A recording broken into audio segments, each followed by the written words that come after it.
Bienvenidos a top 5 personajes con más Lilidon aura de la dice Yavisca y historia. el gato ese tiene rulos frog. Maldita sea, y yo no. Jamás seré famosa. En mi video de David Senko, no pregunten por qué mandó eso la moderadora. Está loquita. Pero en fin, Fuga hace rato que no me daba videos de él. Iba a aparecerles una lista de reproducción. Y vamos a ver quiénes tienen más aura. Existido personajes increíbles, personas que han realizado hazañas, descubrimientos u obras que han cambiado el mundo para siempre y que han quedado Para mí uno sería Julio César, ¿no? Con su legendaria frase, güey. ¿Cuál era? La de... plasmadas en las páginas de la ¿Cómo se historia. decía su Los frase de verdaderos él? inmortales. Seguramente con esta descripción ya os vendrán a la mente varios nombres, personajes importantísimos que Mira, resuenan se incluso lo voy a poner. en aquellos a los que realmente no les interesa la historia. Pero dejando de lado los grandes sobre los que se han escrito ríos de tinta, también existen otros casos que no son tan conocidos por su Me importancia acuerdo de la puta frase, güey. Y la vi hace poco en TikTok, güey. Es muy buena. histórica en sí, sino por la clase de personajes que eran, su personalidad, carácter o acciones que de verdad les hacen parecer personajes mitológicos. Es de este tipo de personas de las que vamos a hablar hoy. Puede que no sean ni los más conocidos ni los más influyentes, pero son aquellos que parecen sacados de una novela, con la diferencia de que se trataba de personas de carne y hueso como tú y como yo, que debido a las circunstancias quedaron inmortalizados para la posteridad. Personajes que de verdad dejan a más de uno sin palabras. Aquellos que solo pueden ser descritos como leyendas andantes. Así que hoy vamos a explorar a los que desde mi punto de vista son los personajes con más, y perdón por la expresión, aura de toda la historia. Intentaremos centrarnos en los moradores de los márgenes de las páginas, que si bien son Dice eclipsados tiene muchas. ¿Hablas de la corta? Son 3 frasecitas. por otras personalidades, siguen siendo sin ninguna duda merecedores de estar aquí. Lo siento, Alejandro de Macedonia, pero hoy te toca quedarte en el banquillo. Lilidon dice No vine, vi Blood Trail. Esto. más el tiempo. Bienvenidos a un top Vine, vi y vencí, güey. Esa frase es muy, muy épica. algo menos Y serio de más si conoces el lore de él. lo normal. El top de los personajes con mayor aura de la historia. A ver. Creo que él lo va a sacar. No lo va a meter en ese top. A ver. Para mí otra frase y personaje que tiene mucha aura, porque esa frase es tan XD, pero al su vez épica, sería Platón. Ya saben, ¿no? Platón, una joya. Y su frase que a mí me encanta es la de, solo sé que no sé nada. Es tan pinche mamona, pero tan épica. Ya sé que Otro acabo de es decir que este. trataría ¡Ah! de seleccionar a personajes algo menos conocidos, pero sinceramente no me puedo resistir a la hora de colocar en el top a una de las personalidades más populares de toda Grecia. Damas y caballeros, os presento al único, el irrepetible, el poderoso, al invicto, el desafiante. Diógenes de Sinope. El señor Diógenes no necesita presentación alguna. El filósofo vagabundo del siglo IV antes de nuestra era era de sobra conocido en su polis por tratarse de un hombre ciertamente extravagante. Se le considera la representación extrema de la escuela cínica. A pesar de que hoy en día ser un cínico es dice básicamente que los más mamadores se miró el Hawk. Sí. insultar a alguien, diciendo que se trata de alguien inmoral y falso, los cínicos de la antigua Grecia simplemente defendían una vida humilde, libre de deseos innecesarios, convencidos de que la felicidad se alcanzaba viviendo conforme a la naturaleza, rechazando las convenciones sociales. Pero el bueno de Diógenes llevó esta idea al extremo, básicamente realizando un experimento social con su propia vida. Vivía sin apenas posesiones, sin casa. Entre las pocas posesiones de Diógenes se encontraba un cuenco que utilizaba para beber agua. Pero un día vio como un niño bebía agua utilizando sus manos como cuenco. Y entonces, sintiéndose derrotado por la humildad de aquel niño, decidió también deshacerse de su cuenco. Los ciudadanos llamaban a este individuo Diógenes, el perro, por vivir en la calle rodeado de perros callejeros, además de ser un insulto a modo de juego de palabras, ya que la escuela cínica recibía este nombre de la palabra griega para perro, kinos. No es el güey que no quiso mirar a un rey o emperador, no sé, o levantarse, algo así. Probablemente debido a la admiración de los seguidores de esta doctrina hacia el modo de vida simple y despreocupado de los canes. Diógenes contestaba a estos insultos. Sí, soy un perro, porque ladro la verdad, muerdo a los falsos y muevo la cola a los que me dan algo. Hablando de mover la cola, parece ser que Diógenes tenía la sana costumbre de, digamos, aliviarse sexualmente en Es que sí, ¿no? El síndrome de Diógenes. público. Vale. Por ahora bueno. Diógenes no parece un tipo con demasiada aura. Se parece más al yonki de la esquina de tu barrio. Pero este hombre se encuentra aquí porque, dejando de lado su austero modo de vida y sus excentricidades, Diógenes es conocido por no tener pelos en la lengua y criticaba a cualquiera que considerase hipócrita o esclavo de las apariencias. Hay toda una lista de anécdotas desternillantes de Diógenes prácticamente troleando a la población. Pero entre las más conocidas, y que de verdad El primer troll de la historia. colocan a Diógenes entre los personajes con más aura de la antigüedad, está aquella vez que dejó en ridículo al gran Platón delante de toda su clase. En resumen, Platón tuvo la brillante idea de definir al ser humano como un bípedo sin plumas. Sinceramente, creo que Platón a veces salía con la suya, con las sandeces que decía porque simplemente era Platón. Al escuchar esto, el bueno de Diógenes decidió darle una lección a Platón. Se hizo con un pollo del mercado, lo desplumó y una mañana apareció en la academia, con el pollo. Lo levantó en sus manos y dijo: «He aquí, un hombre de Platón». Ya os podéis imaginar la sonrisa de sorna de Diógenes y el rechinar de dientes interno de Platón. Este se vio obligado a añadir a su definición de hombre un bípedo sin plumas y con uñas anchas. La otra anécdota que os relataré tiene conexión directa con el señor Aura en persona, aquel que se quedaría con el primer puesto de este top si no fuese demasiado predecible: Alejandro Magno. El hombre más poderoso de Grecia sentía curiosidad por aquel personaje conocido como Diógenes. Así que un día decidió ir directamente a conocerlo. En una mañana luminosa en Corinto, Alejandro Magno, rodeado de su séquito, se acercó curioso al lugar donde Diógenes descansaba dentro de su famoso tonel, tomando el sol sin la menor preocupación. El poderoso conquistador se presentó como Alejandro, rey de Macedonia.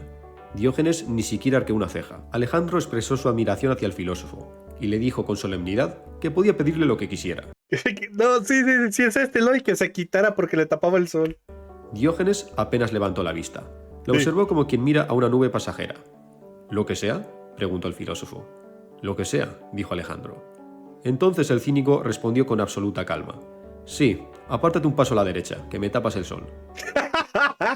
Lili Don't dice fue es que eso sí es ahora cabrón Emiro Cine. Sí lo es, la verdad.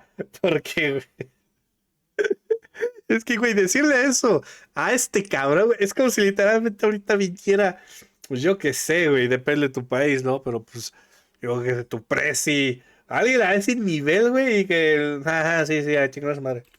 Alejandro, lejos de tomárselo como una afrenta, sonrió y se alejó dejando a Diógenes tomando el sol. Más tarde, comentaría a sus acompañantes que, si no fuera Alejandro, querría ser Diógenes. Es que se entiende, güey, o sea, le valía madres. Él vivía la vida como muchos la quisieran vivir, güey. Como la quisiera vivir el padre Domingo. Solo dormir. Y jugar jueguitos en su caso de él, ¿no? Pero este no, él solo, pues eso, güey, pasarla. Es raro. Y imposible actualmente, ¿no? El hombre más libre de Grecia se queda en este puesto. Tenemos que el número 1 va a ser Alejandro Magno, así que vamos a ver qué tal. Japón es una tierra con candidatos de sobra a la hora de elegir uno de estos personajes que podríamos describir como portadores del aura. Puede que el primero que nos venga a la mente no sea otro que el legendario Miyamoto Musashi, el imbatible samurái filósofo. Pero ya que hemos nombrado a un personaje muy conocido en el puesto anterior, creo que ahora toca a alguien menos popular. Se trata ni más ni menos que de una mujer del Japón feudal de armas tomar. La figura del samurái femenino es muy popular en las historias estaría por decir. Yo lo entendí al revés. Japonesas. A pesar de que eran la excepción a la regla, las historias japonesas registran a muchas mujeres entrenadas en artes marciales que combatieron, defendieron a sus clanes y lideraron tropas. Puede que la más conocida de todas sea Tomoe Gosen, guerrera del clan Minamoto de la época de las guerras Genpei, es decir, el siglo XIII. Una figura que se mezcla en la leyenda. Crónicas como el Heike Monogatari la describen como una luchadora excepcional a caballo, maestra del arco y la espada. Del mismo modo, en el Japón feudal de la época de la guerra de clanes, existía la figura de Onabu Geisha. Eran mujeres pertenecientes a la clase guerrera, normalmente esposas de samuráis que recibían entrenamiento en armas, especialmente la naginata, una especie de lanza con una hoja curva en la parte frontal. El rol principal No sabía, güey, que dejaran a las mujeres ser guerreras. Eso está chido. De estas mujeres era proteger el castillo de Monogatari. Yo también lo escuché, pero no tienes por qué decirlo. Su clan en caso de que el esposo se encontrase fuera en el momento de su asedio. Pero para encontrarnos con la protagonista de este puesto, tenemos que avanzar al Japón del siglo XVII. La era de las guerras civiles ya había terminado, y por primera vez en más de un siglo Japón volvía a estar unificado. Pero esta seguía siendo una sociedad extremadamente marcial. Prueba de ello es nuestra protagonista. Os presento a Sasaki Rui, la maestra espadachina que se embarcó en el mayor de los retos: encontrar un marido. Rui era la hija única del gran samurái Sasaki Budayu. Al no tener hijos varones, su padre le enseñó todo lo que un samurái que se precie debía saber: montar a caballo, técnicas de lucha y derribos, tiro con arco, pero Rui era especialmente buena con la kusarigana, esta hoz con cadena que solemos asociar con los ninjas. y más importante para nosotros, con la espada. Pero al no tener descendientes varones, el padre de Rui pretendía casar rápido a su hija para que otra familia samurái se hiciese cargo de ella, y que así el linaje Sasaki continuase. El problema era que tanto el padre como la hija eran muy quisquillosos a la hora de elegir futuro marido. De tal palo, tal astilla. Básicamente, el padre quería que su linaje tuviese descendencia fuerte, y para ello, obviamente, necesitaba un samurái fuerte. Rui decía que su marido tenía que poder derrotarla en un duelo de espadas. Parece ser Otro personaje que estaría cool que hubiera estado en Ragnarok. Sigo insistiendo que se me hace muy lamentable que en Reign of Ragnarok, como se diga, no tuviera personajes femeninos, güey. Hay personajes femeninos que pudieron haber participado. De la que siempre mencionas, Juana de Arco. Vean, aquí está otra. que ninguno de los candidatos Que también hay diosas, güey, que perfectamente pudieron haber peleado en esa madre. No, hermano, está Athena, güey. Athena, la legendaria diosa de la guerra. Pero bueno, que se le vaya. De todos modos me sigue gustando. daba la talla. Sasaki Budayu falleció sin ver a su hija casada, pero Rui, ni corta ni perezosa, decidió tomar el toro por los cuernos. Se trasladó a la capital, Edo, donde fundó su propio dojo. Por aquel entonces, Edo era una ciudad predominantemente masculina, muchos samurái y ronin paseándose por las calles. Como no, esta bella mujer, que vestía utilizando ropa masculina adornada con el emblema de su familia Sasaki, empezó a llamar la atención. Cuando corrió la voz de que se trataba de una auténtica maestra espadachina que impartía clases en un dojo cercano, los alumnos se presentaron en tropel. Muchos jóvenes samuráis, deseosos de aprender el arte de la espada, y algo más. Por si eso no bastaba, mientras Rui impartía sus clases, también se dedicaba a cazar rufianes que asestaban la ciudad por las noches, al más puro estilo de un vigilante de cómic. En una de estas salidas en busca de bandidos, Rui dio una brutal paliza a un fanfarrón samurái maleante perteneciente a una conocida familia. Las autoridades comenzaron a preocuparse por esta mujer que se tomaba la justicia por su mano, así que el comisionado de Edo convocó a Rui para saber algo más de esta misteriosa mujer. El comisionado señaló que ser maestra de un dojo y pelear con rufianes por las calles no eran actividades propias de una mujer de su estatus noble. Pero Rui dijo que el único objetivo de su dojo era encontrar un marido que estuviese a la altura, es decir, que la pudiese derrotar en un duelo, todo para cumplir el deseo de su padre. No solo la dejaron en paz, sino que la promocionaron. Ya no eran alumnos los que aparecían en su dojo, sino también samuráis hechos y derechos, que pretendían ser candidatos a futuros esposos. Finalmente apareció el indicado. Rui fue derrotada en un duelo por un joven samurái de la... No tengo el contexto, solo que algo mal está pasando. No bien, Fabricio, no. Sí, pasaron cosas aquí donde yo vivo, pero nada. No tan jodido como en Jalisco y allá, pero estoy bien. Solo pues, no salimos, estamos aquí encerraditos viendo videos. familia Kosugi, Gracias por la preocupación. y por fin consiguió el matrimonio que tanto deseaba su padre. La familia Sasaki estaba salvada, y Rui podía dejar de poner patas arriba a la capital. La legendaria espadachina. Finalmente apareció el indicado. Rui fue derrotada en un duelo por un joven samurái de la familia Kosugi, y por fin consiguió el matrimonio que tanto deseaba su padre. La familia Sasaki estaba salvada, y Rui podía dejar de poner patas arriba a la capital. La legendaria espadachina, que era incapaz de encontrar un digno marido, se queda aquí. Lilidon dice en Majo Tensei Juana de Arco es la prota. Te recomiendo leerlo, puede ser en directo cuando vea tiempo. Es uno de las muchas copias que son mejores que Shumatsu Emirogbot. Lo que estamos viendo. Top 5 personajes con más aura de la historia. La Europa de finales del siglo XVIII y principios del XIX es un tiempo y un lugar plagado de personalidades que irradiaban aura. Hay muchísimos candidatos donde elegir, y es en la Gran Armée del Pequeño Corso donde nos encontramos a la crème de la crème. Porque mucho se habla del genio de Napoleón, Dice, me faltó aura con esa personaje XD. Sí, o sea, no tuvo ni una frase ni nada. Simplemente, pues, era chingón en su tiempo y pues todo el mundo la respetaba. se suele pasar por alto el pequeño detalle de que El Napoleón video es más corto esta vez. No sé. contaba con todos los ases de la baraja. Los Ahí te mariscales de Napoleón eran básicamente los vengadores de la época. Una serie de personajes increíbles. Cada uno de estos mariscales podría formar parte de este top perfectamente. Pero si me veo obligado a elegir uno, me quedo con un hombre que no era conocido por ser ni el mejor estratega, ni el más honesto, ni el más inteligente, sino que era reconocido tanto por amigos como por enemigos precisamente por su aura intachable. Damas y caballeros, os presento al único, al inimitable, Joachim Murat, el hombre más elegante del campo. Vaya nombre. de batalla. Murat se convirtió en la encarnación de la caballería. Su vida podría resumirse como una sucesión de cargas imposibles, uniformes inverosímiles y frases que parecían escritas por un héroe de una novela romántica. A pesar de sus humildes orígenes, desde sus primeras campañas en Italia junto a un jovencito Napoleón, su nombre se volvió sinónimo de audacia.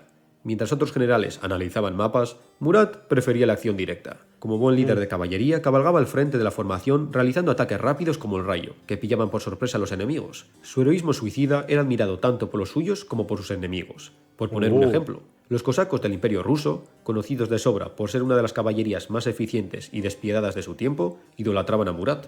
Tanto así que en la campaña rusa, mientras dirigía sus tropas en el frente, Murat recibía vítores de los cosacos enemigos, que exclamaban ¡Hurra, Murat!, cada vez que veían al jinete ataviado con su excéntrico uniforme. A Murat se le recuerda tanto por sus hazañas como por su indumentaria barroca. Cargaba a veces vestidos con tal profusión de plumas, bordados y colores que algunos oficiales juraban que podía verse desde el otro lado del campo de batalla. Y le valía verga, ok. Incluso antes que la artillería. Una vez, cuando Napoleón le exigió presentarse de inmediato en el campo de batalla, antes de la batalla de Austerlitz, Murat respondió que necesitaba unos minutos más para, y cito, vestirse como corresponde a un rey de la caballería. Napoleón, con su carácter temperamental, bufó: «El enemigo no espera tus plumas, Murat». A lo que él replicó: «Tal vez no, sire, pero mis hombres sí». Y lo cierto es que tenía razón. La presencia del mariscal montado en corceles magníficos era un símbolo más poderoso que cualquier estandarte. Después de que la caballería francesa bajo su mando destrozase con una precisión casi musical las columnas austríacas y rusas, el malhumorado Napoleón tuvo que admitir, y cito, si Murat hubiera nacido tártaro, ya sería el emperador de toda Asia. Hay muchos ejemplos. Ok, qué chingón. Ejemplos en la vida de Murat que son puro aura.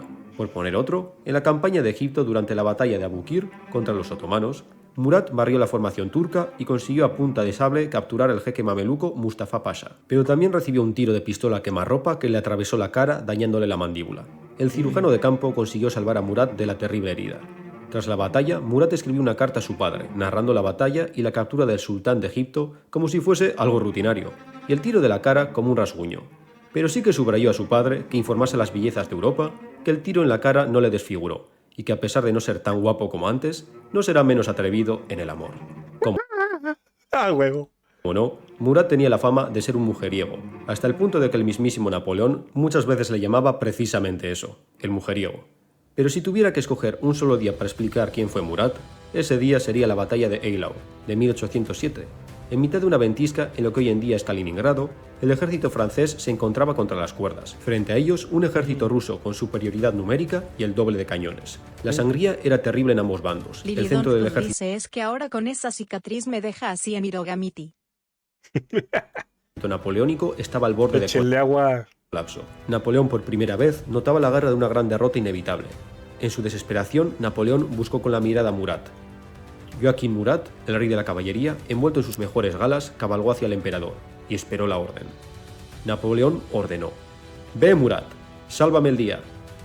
Es así como comenzó lo que muchos historiadores consideran la mayor carga de caballería de la historia. 10.000 jinetes, entre los que se encontraban coraceros, húsares y ulanos, avanzaban en oleadas. El estruendo de miles de cascos indicaba que algo terrible se aproximaba. Era un dragón de carne y acero, un torrente indomable que atravesaba la ventisca. Murat, sable en alto, encabezaba la tormenta. Las líneas rusas, sorprendidas por aquella avalancha imposible, se abrieron ante el impacto. Los jinetes franceses, envueltos en la nevada roja del combate, atravesaron una y otra vez al ejército enemigo, como un rayo que cae repetido sobre el mismo árbol. Cada carga era una afirmación feroz. Lástima que Francia perdió el aura, güey. Tenían muchísima y la dejaron ir. De que aún no estaba decidido el destino de Europa. La caballería francesa siguió avanzando siempre adelante. Murat casi llega a la tienda del general ruso, hasta que se vio obligado a retroceder. Pero después de la carga, las tornas de la batalla habían cambiado. Los hilos volvían a estar en las manos del titiritero de Francia. Murat regresó cubierto de hielo y sangre, pero aún erguido, como si la guerra misma hubiese decidido no tocarle. ¡A la verga, güey! Murat estaba rotísimo este hombre. Consiguió convertirse en el rey de Nápoles gracias al nepotismo que puedo hablar. ¿No podías? Caracterizaba al imperio napoleónico. Pero fue en esta posición de poder donde... es verdad, te suspendió. Conoció su final. Che, niña, ¿no le habías quitado la suspensión? ¿Y qué final? Tras la caída del efímero imperio francés, Murat sufrió el mismo desenlace que la mayoría de mariscales de Napoleón, fusilados para asegurarse que no habría un resurgimiento napoleónico. Yo le curó esa sangre Suzulik. No, güey, ¿cómo que fusilar? Puta madre. En su ejecución, la actitud de Murat fue digna de su figura. El día de su fusilamiento marchó hacia el lugar de la ejecución Lo vistiéndose nerfearon por el bien de la trama, ¿eh? No, lo sacaron del server, güey. Era hacker. No, no me arrepiento, muerto. Lily Don't dice que dices oui, solo lo dormí por 10 minutos Osfrog. Y yo... Tú estás... Ok. uniforme de mariscal. No aceptó la silla que le ofrecieron, y tampoco consintió que le vendasen los ojos. Es entonces cuando se dirigió a sus ejecutores. He desafiado a la muerte en demasiadas ocasiones como para tenerla miedo. Acto seguido, después de besar un cristal de cuarzo que tenía el rostro de su esposa grabado, él mismo dio la orden con el tono cortés que le caracterizaba. Respetad mi rostro. Apuntad al corazón. ¡Oh! ¡A la verga, güey! Me encanta. Yo no conocía a este hombre. Y, güey, ahora me fascina y quiero saber más de él. ¿Y por qué no sale nada, güey? Uf, en un anime yo digo que lo harían muy god, ¿eh? ¡Fuego! El indomable rey de la caballería se queda en este puesto.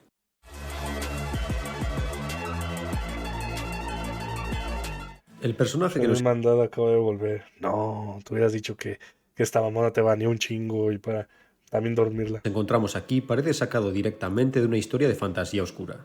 No sé si habéis leído o por lo menos si estáis familiarizados con la obra de Kentaro Miura, Ay, ok, esto se va a poner delicioso. ¿Me vas a decir que es un cabrón digno de llamarse Guts? Berserk, y su protagonista, el espadachín negro, Guts. Pues la persona que guarda este puesto es lo más cercano que hemos estado a tener a Guts de la vida real. Ay, güey, ya se me paró el pito, güey. Hasta el punto que comienza a sospechar que el autor tomó cierta inspiración de este sujeto. Un guerrero temido de fuerza sobrehumana, armado con un montante, que jugaba bajo sus propias reglas, llevando a cabo proezas increíbles. La vida de este hombre fue tan interesante que tuve que asegurarme de que de verdad se trata de un individuo real y no de un personaje mítico. Puede que algunas de sus gestas fuesen exageradas, pero lo cierto es que es innegable la existencia de este personaje. Sabemos dónde nació, qué estudió, dónde combatió, bajo las órdenes de quién actuó y dónde descansan sus restos. Damas y caballeros, os presento al Sansón extremeño, Diego García de Paredes, natural de Trujillo, Extremadura. Ya de adolescente Lily Don't dice Davixenko cállate, que haces que la tuber se moje va viraje. Es inevitable, ya. había alcanzado la estatura de un gigante, medía más de 2 metros, además Uy. de estar dotado de una fuerza descomunal y una agilidad increíble. Provenía de una familia de hidalgos, por lo que ya desde pequeño le instruyeron en el uso de las armas. Era especialmente bueno con el arma que se convirtió en su símbolo, el montante, un espadón de 2 manos. En 1496, a sus 28 años y tras la muerte de su madre, que le afectó mucho, partió para Italia para enrolarse allí como soldado de fortuna. Italia en la época renacentista estaba formada por pequeños reinos y ciudades-estado independientes, que competían entre sí, siempre bajo el peligro de que una potencia extranjera entrase a agitar el avispero. En este caso, el reino Debo de volver al refri. Es verdad. Sí, ahorita vemos el tuyo ya. Se me había olvidado que todavía existe. Ya. de Francia y sus ambiciones expansionistas en la península italiana. Este era el comienzo de las famosas guerras italianas, una serie de conflictos que vieron la transición de la Edad Media a la Edad Moderna. La intervención española en la primera fase del conflicto tenía como objetivo detener a los franceses en el Reino de Nápoles, un territorio italiano tradicionalmente bajo el Reino de Aragón. Es en estos conflictos cuando nace la fama de Diego, hasta el punto de que el mismísimo Papa Alejandro Borgia le nombró escolta personal cuando se enteró de sus habilidades de combate. Wow. Pero Diego decía que el Papa no pagaba demasiado bien, además de ser Lo digno de Guts. un trabajo bastante aburrido. Así que dejó su trabajo de escolta y volvió a los campos de batalla, esta vez a modo de soldado bajo las Igual que Guts. órdenes del legendario Gonzalo Fernández de Córdoba, más conocido como el Gran No, el VTubers de la guerra. ¿Qué pasa? Ay, Capitán. Diego se convirtió en el devoto seguidor del Gran Capitán, algo que parece ser mutuo, ya que en las memorias del Gran Capitán hace hincapié en su buena relación y subraya las increíbles gestas del guerrero. Fue en este tiempo de servicio donde nos encontramos los ejemplos más locos que convierten a Diego García de Paredes en uno de los personajes históricos con mayor aura. El hombre tiene anécdotas increíbles de sobra. Literalmente luchó en todas las esquinas del Imperio Hispánico: Italia, el Danubio, Viena, el norte de África, Grecia. Pero resumiré muy brevemente 3 de las más increíbles. Los otomanos habían tomado recientemente la isla de Cefalonia, en Grecia, una base veneciana. Las tropas del Gran Capitán, junto a las tropas venecianas, fueron enviadas para liberar la isla en el año 1500. Pero el ataque debía ser rápido, para evitar que los otomanos enviasen refuerzos. Tras una serie de escaramuzas a lo largo de la isla, el objetivo final era tomar la fortaleza de San Jorge, donde se refugiaban las tropas otomanas. A pesar de que las tropas cristianas superaban a los otomanos 10-1, la escarpada fortaleza complicaba mucho el asalto, y no podían perder el tiempo en un asedio. Los defensores consistían en alrededor de 700 genízaros, excelentes arqueros que les iban a poner las cosas muy complicadas. El asalto a la escarpada fortaleza comenzó, las bajas iban acumulándose, y los turcos utilizaban unos mecanismos conocidos entre las tropas españolas como lobos, unas máquinas que utilizaban una cadena con un gancho en el extremo que tenía como objetivo enganchar a los atacantes de su armadura para luego suspenderlos en el aire y arrojarlos al vacío. ¡Hola, verga! Pero los genízaros tuvieron muy mala suerte. Uno de sus lobos pescó un pez muy gordo. Aquella figura en armadura no era otro que Diego de Paredes. Al elevarlo, dispuesto a arrojarlo por el acantilado, Diego consiguió desengancharse y plantarse de un salto en la muralla. Y os podéis ¡Hola, verga! imaginar la cara de los arqueros genízaros al ver a este tipo de 2 metros aparecer entre ellos. Diego comenzó a limpiar la muralla utilizando su espada y rodela, sin dejar casi reaccionar a los turcos. Tras horas de pelea y caos en el interior de la muralla, Diego consiguió abrir el portón para que entrasen sus compañeros, sellando el destino de la fortaleza. Prácticamente Diego tomó un castillo él solo. Aquí es cuando comenzó el conocido sobrenombre del guerrero, el Sansón de Así Extremadura como Chris Paparcillo, refe. Ahora te voy a bañar yo. ¿Cómo que Chris? ¿Cómo que el güey de Chris? o el Hércules español. Te la paso si dices Gods y si dices Leon, pero Chris. ¡Chris! Otra anécdota que es pura aura es el desafío de Barletta, Bueno, no me cae tan mal. Pero no me agrada. del año 1502. Un Lili duelo Don caballeresco dice yo lo hago, dame chance. Es bien macho, Daniel. No, déjala. que enfrentó a 11 caballeros franceses contra 11 españoles en la ciudad napolitana de Trani, en el contexto de la Primera Guerra Italiana. Obviamente entre los caballeros españoles se encontraba nuestro Diego. Hay quienes dicen que el motivo de este duelo fue debido a que tanto las tropas españolas, comandadas por Gonzalo Fernández de Córdoba, como las tropas francesas, comandadas por Luis de Armagnac, estaban muy igualadas, así que mediante este duelo se pretendía conseguir un ganador para evitar una batalla abierta que iba a ser una sangría sin un claro vencedor. Otras fuentes dicen que fue debido a que los franceses, con su característica arrogancia, comentaron que la caballería española era claramente inferior a la francesa. En respuesta, los españoles, con su característica obsesión con la honra, retaron a un duelo caballeresco a los francos. Sea como fuese, el resultado fue el mismo. Un grupo de jueces neutrales venecianos delimitaron el campo de combate, una plazoleta, y el enfrentamiento comenzó entre ambos bandos rodeados por una muchedumbre de espectadores. El enfrentamiento entre los caballeros se alargó horas, hay quienes dicen que hasta 5 horas de cargas constantes. Wow. Uno de los caballeros franceses falleció, otro más se rindió.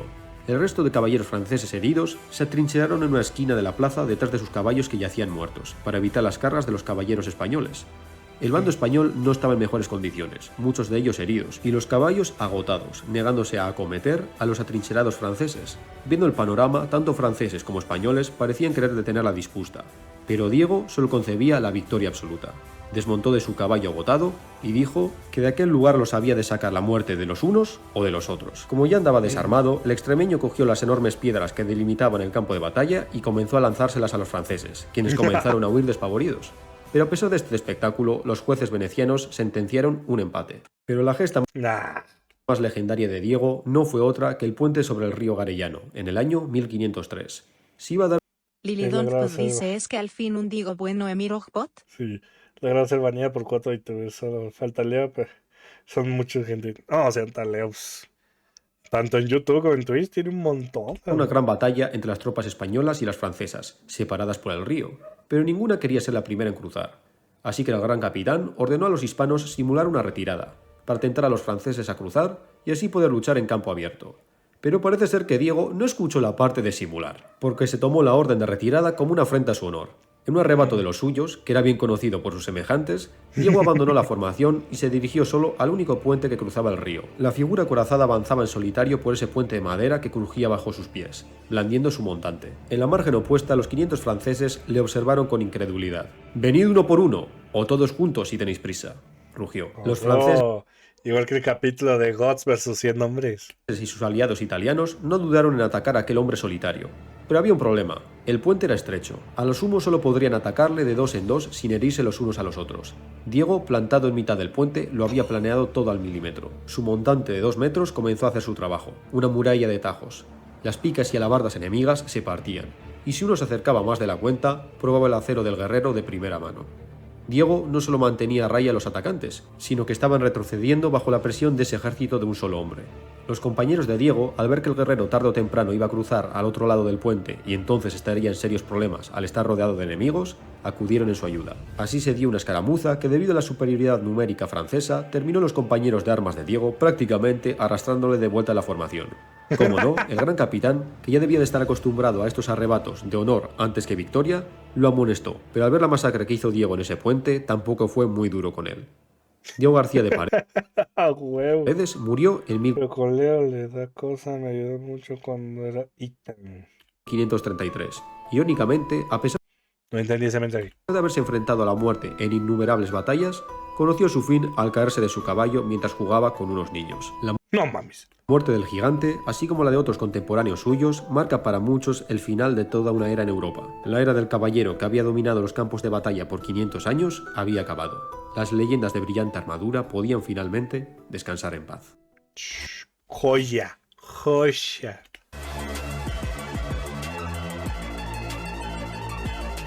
En la historia de la civilización china tenemos una larga lista de personajes con aura para elegir, pero la época donde más abundan este tipo de personajes es sin ninguna duda una época legendaria en el Coloso Oriental, la época de los Tres Reinos, en el siglo III. Es aquí donde la historia real y la mitología se juntan, porque lo cierto es que las crónicas chinas de la época tienden a contradecirse o literalmente deificar a ciertos personajes. Pero dejando de lado la veracidad de las crónicas, es aquí donde héroes y sabios se enfrentan en guerras interminables.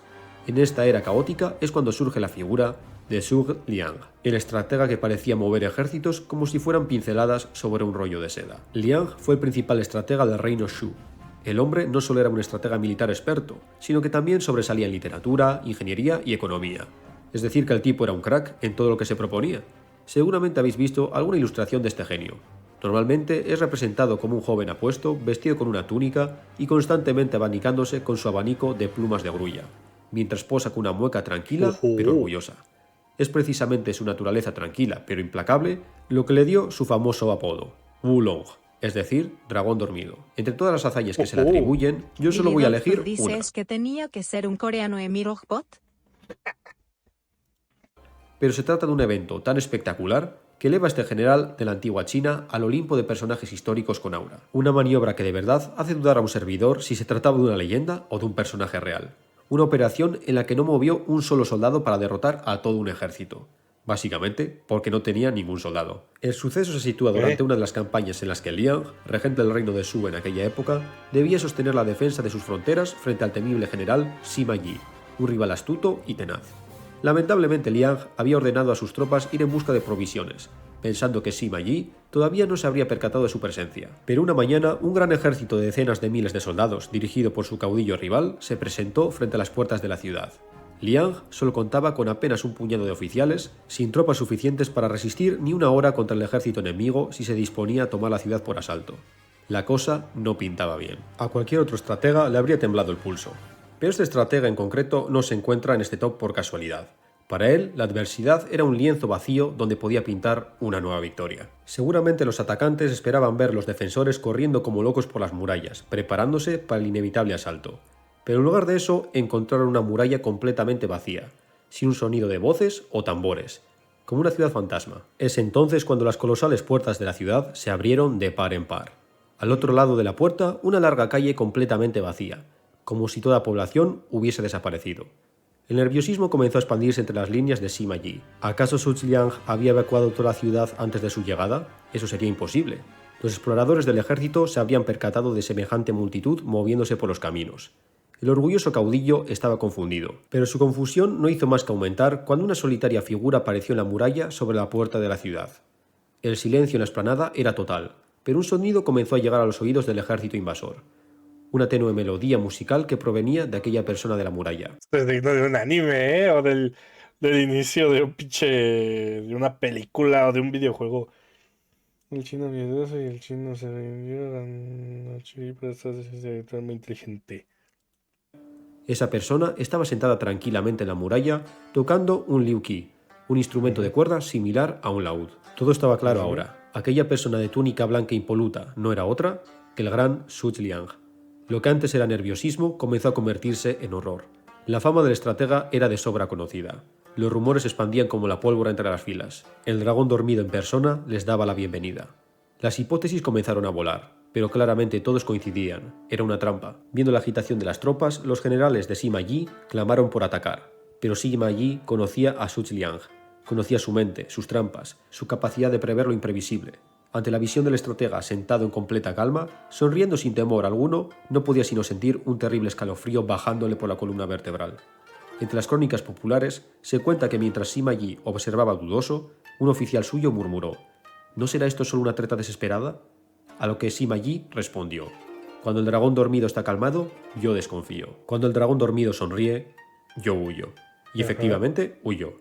El enorme ejército enemigo se alejó, sin lanzar una sola flecha. Su Liang continuó tocando su melodía, observando cómo el ejército se alejaba como si estuviera disfrutando de la brisa de la tarde. La verga. El estratagema de la ciudad vacía fue un éxito legendario. Es por casos como este que algunos llamaban a Su Liang la reencarnación de Sun Tzu. El estratega demostró aquí que se sabía al dedillo una de las mayores lecciones. Billy Don't Put dice que mamadote de General XD. Y sí, fue pura pinche estrategia psicológica. Del supuesto autor del arte de la guerra. Aparenta ser débil cuando eres fuerte y aparenta ser fuerte cuando eres débil. El hombre que derrotó a un ejército entero solo con una melodía de su laúd se queda con el primer puesto. Wow. Bueno, pues eso ha sido todo. Hace mucho que no hacía un vídeo sobre historia. Creo que ya tocaba. En la lista del top había muchos más personajes, pero por obvios motivos tuve que recortar. Aunque si creéis que me he dejado fuera de esta lista a un personaje que es puro aura y que debería estar aquí, por favor, ponedlo en los comentarios. Haz un top con todos los que tengan aura, no importa si son conocidos. Volverlos a oír Billy es Don't Put perfecto. dice pero que se supone que pasó después. Imagino que volvieron XD. No, no volvieron. Ese es el chiste. Y le echo un vistazo. Y eso ha sido Ganaron, todo. o sea, Sí. ya no volvieron. O sea, esto obviamente se contó después, pero ellos durante todo ese tiempo creyeron que era una trampa. Más, me despido. Nos vemos en el siguiente vídeo. Chao, chao. Buen video, me gustó mucho. Cine, pero en fin, ya saben, abajo links de Vixenko, si quiero ver más videos que tengo yo con él, reaccionando. Ahí, aquí arribita, donde el chat va a aparecer una lista de reproducción al final, cuando sale la cancioncita esa que pongo. Pero en fin, adiós.